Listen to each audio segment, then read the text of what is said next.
joining us for the grand opening of TAF Mandani Bay.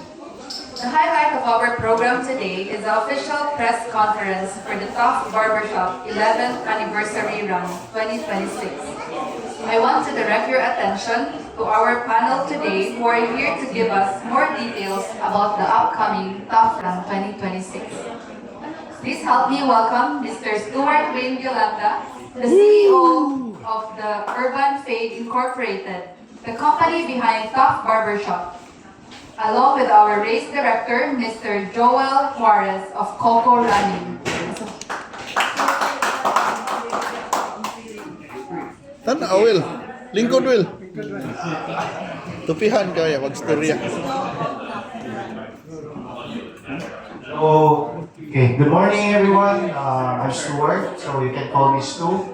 So I'm the CEO of TAF Barbershop. So basically this morning, we are very pleased to announce that we are going to have our 11th year anniversary this September of 2026. And to celebrate that, we have come up with the TAF Anniversary Fun Run. So it's going to be held here at the Mandani Bay on September 12, 4 a.m. And I believe it's going to be starting at the Green Promenade, which is one of the newer attractions of Mandani Bay. It's really going to be nice, and of course, it's going to be nicer because we have our race director here, Mr. Joel Juarez of Coco Running. So we expect a very good crowd, around 2,500 runners, and it's going to be exciting for us because it's the first time to do such an event. So just to give you a background, I've been doing basketball leagues the previous years because that's my first love, basketball. I'm not a runner, but this time, for this event, I'm going to run. What category? I don't know yet. Maybe the parent and child because I have my three daughters, so I don't know, maybe that or maybe a higher category. For two things, number one, we celebrate our 11th year anniversary. Second is, TAF is not only a barbershop that believes in good grooming, but we believe that good grooming and good health should go hand in hand.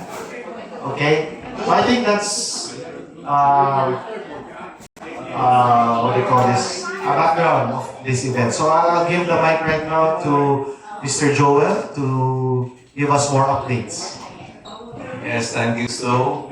Yes, good morning, everyone. So this coming September 12 will be the first fun run here at Green Promenade, which is the categories is 1K with 1K family, the 3K, the 5K, and the 11K. Why 11K? Because it's 11th year anniversary of TAF. Our run is just only here in Mandawi at Swilly Road. Of course, the starting line will be here inside the Mandani Bay, and our route will be outside of the Mandani Bay. Okay, so for the gun start, we will start exactly for the 11K at 5 p.m. 15 minutes gap for each categories. I think that's all. Thank you. Q&A? Good morning, everyone. Sir Stuart, sir. Aside from the running events, what other activities are the runners can enjoy during the race days? Or dapat ay mga side activities to give runners some added fun and for their experience also? Yes, thank you for that question. So basically, we're gonna have some raffle prizes. We're gonna have a DJ who will be spinning, and of course, runners will expect the action being taken through videos and photos coming from our suppliers. And then just stay tuned for more updates. We might have other things in store as we go along, but maybe one thing that I'd like you to remember is that this coming July 1 at 11 a.m. we'll be posting the ad for this fun run, official ad. And then at 1:11 p.m. on July 1, we'll also be posting the online registration, meaning it's already going to be open to the public. Because as early as now, we posted the teaser, there have already been inquiries regarding the run. So I think that's something positive that people are looking forward to it and they ask questions. But of course, I cannot spill yet the details. So 11 p.m. Why that time?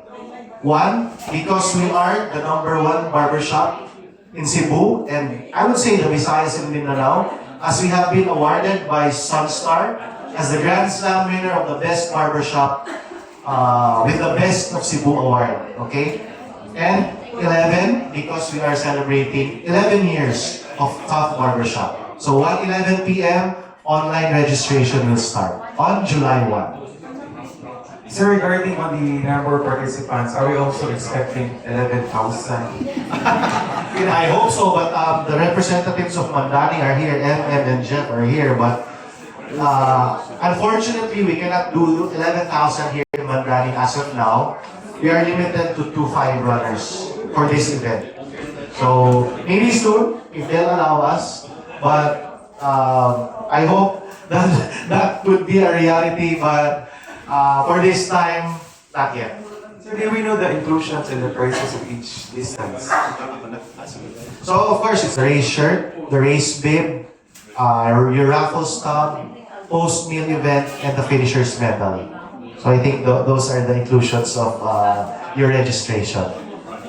I'm also curious about the Tough Sports, sir. Unsa ni siya, sir? May you explain more about it?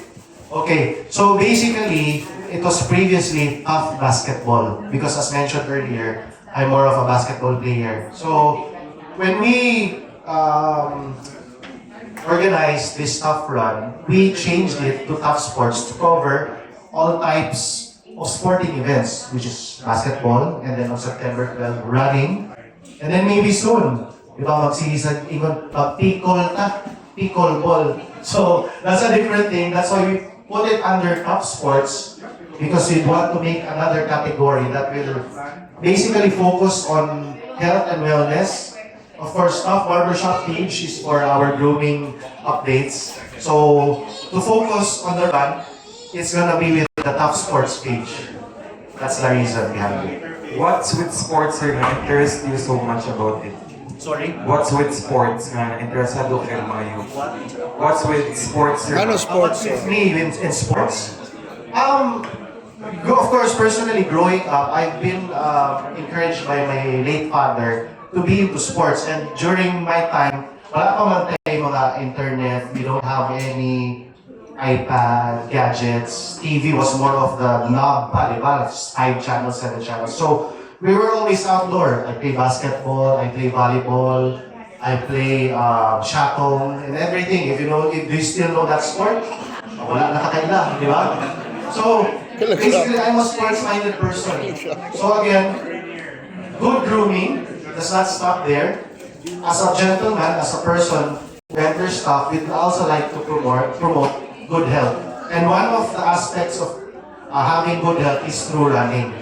So that's why we formed this event.